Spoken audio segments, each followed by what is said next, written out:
जय श्री श्याम। स्वागत है आपका हमारे YouTube चैनल सच नॉलेज पॉइंट में। दोस्तों, पीटीटी के जो विद्यार्थी हैं जिसने पीटीईटी 2026 दी थी बीएड करने के लिए या बीए बीएड या बीएससी बीएड ये कोर्सेज करने के लिए, अगर आपने पीटीटी 2026 की एग्जाम दी थी तो आपके लिए ज़रूरी सूचना है।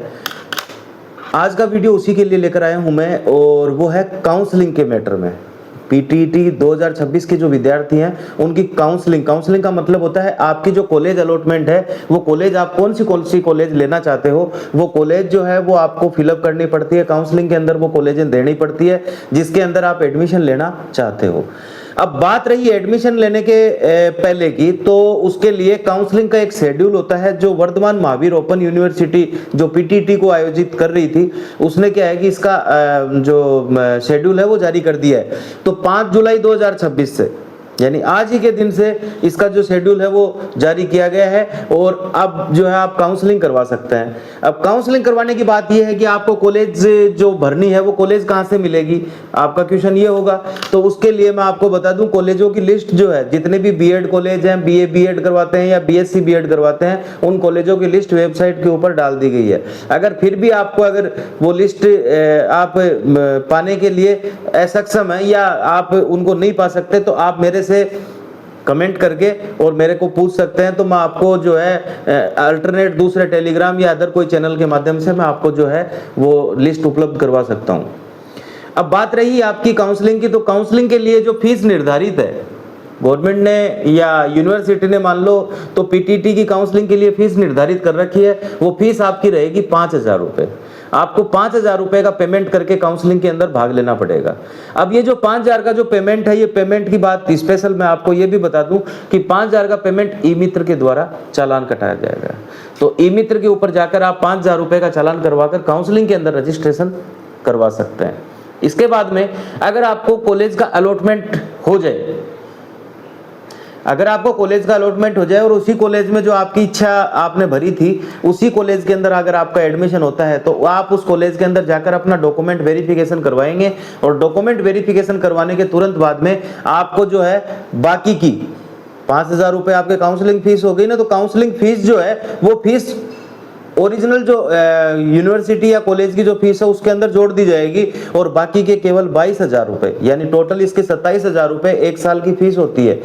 तो उसमें से 22,000 रुपये जो बाकी बचे हैं वो फीस आपको और पे करनी पड़ेगी, और उस कॉलेज के अंदर आपका कन्फर्म एडमिशन हो जाएगा। अब अगर अपन बात करें छोटी सी दूसरी की, अगर मान लो कि आपका जो आपकी चाहने वाली कॉलेज है उस कॉलेज के अंदर आपका एडमिशन मान लो नहीं हुआ,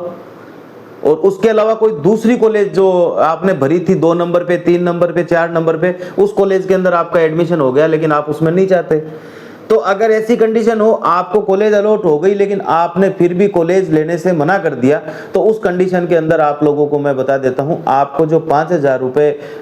आपने काउंसलिंग फीस जमा करी थी उसके अंदर से 4,400 रुपये आपको वापस रिफंड हो जाएंगे। बाकी के 600 रुपये यूनिवर्सिटी काट लेगी।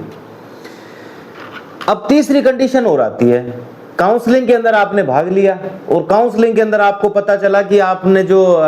इसके अंदर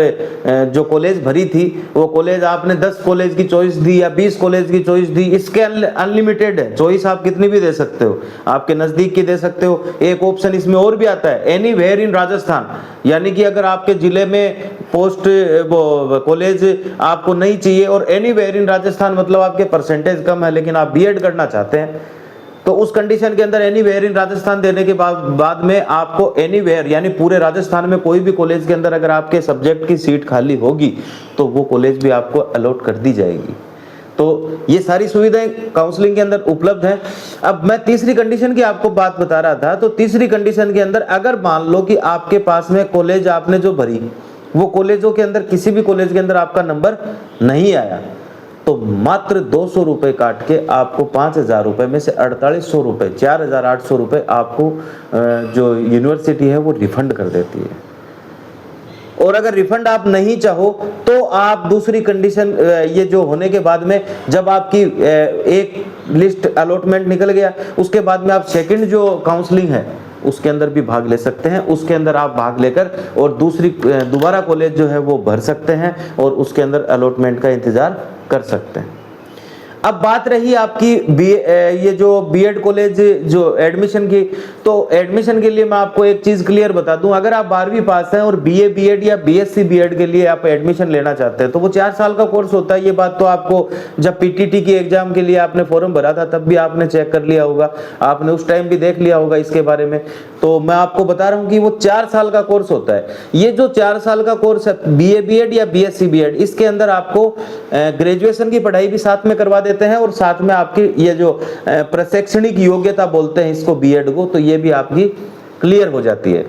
तो ये चीज साइंस के जो विद्यार्थी हैं उनको बीएससी बीएड और आर्ट्स के जो विद्यार्थी हैं बीए बीएड। देखो ये जानकारी जो मैं दे रहा हूँ ये मेरे चैनल के ऊपर मतलब जिसके जो सब्सक्राइब कर चुके हैं उनको ये जानकारी जो है उसका एक ऊपर एक नोटिफिकेशन आ जाता है, उसके अंदर आप डायरेक्ट प्राप्त कर सकते हैं। लेकिन अगर अभी भी आप चुके हुए हैं कि आप लोगों को ने अब तक मेरा चैनल सब्सक्राइब नहीं किया है तो नीचे सब्सक्राइब का बटन है और बेल आइकन का बटन है, तो वहां से आप बेल आइकन दबा दें जिससे आपको कोई भी मेरा जो वीडियो है वो ऊपर ही ऊपर आपको नोटिफिकेशन में दिखाई दे दे। और इसके साथ में लाइक भी करें, अपने दोस्तों को शेयर करें जिससे ज्यादा से ज्यादा लोगों को ये जानकारी जो है वो मिल सके। तो बीएड की जो काउंसलिंग है, पीटीटी के बाद में बीएड की जो काउंसलिंग है, इस काउंसलिंग के लिए मैं आपको बार बार बता रहा हूं कि काउंसलिंग के अंदर भाग लेने के लिए कोई पीछे मत हटना। क्यों? क्योंकि अगर आपका कॉलेज में सिलेक्शन होता है, कॉलेज में नंबर आता है तो ठीक है। अच्छा एक चीज और मैं आपको बीच में एक बात और बताऊंगा कि अगर मान लो कि आपने 4 number college, 1 number 2 number 3 number 4 number, आपने मान लो कि 5 नंबर या 4 नंबर कॉलेज भरी, वो कॉलेज आपको अलॉट हो गई। अब आप चाहते हैं कि भाई 5 नंबर अलॉट हो गई लेकिन आप ऐसा चाहते हैं कि मेरे को तो 1 नंबर ही चाहिए थी,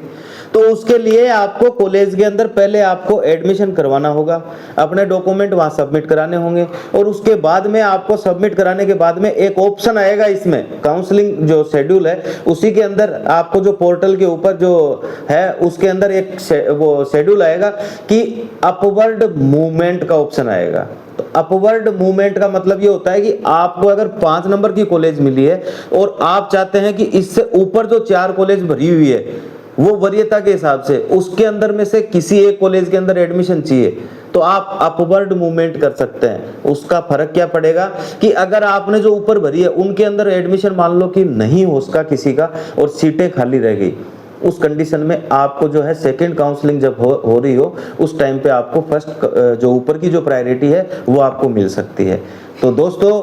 मेरी जानकारी से अगर आप संतुष्ट हैं, अगर किसी भी तरह की अभी भी कोई प्रॉब्लम है तो आप मेरे को कमेंट करके पूछ सकते हैं, मैं आपके लिए पूरी हेल्प करने के लिए तैयार रहूंगा। और बीएड के जो भविष्य में जो बीएड की पढ़ाई है उसके अंदर प्रवेश लेने वाले विद्यार्थियों को मेरी तरफ से गुड बेस्ट ऑफ लक। और अभी जो है अगर सब्सक्राइब मेरे चैनल को आपने नहीं किया तो मेरे चैनल को सब्सक्राइब करके लाइक करके कमेंट करें। जय श्री श्याम।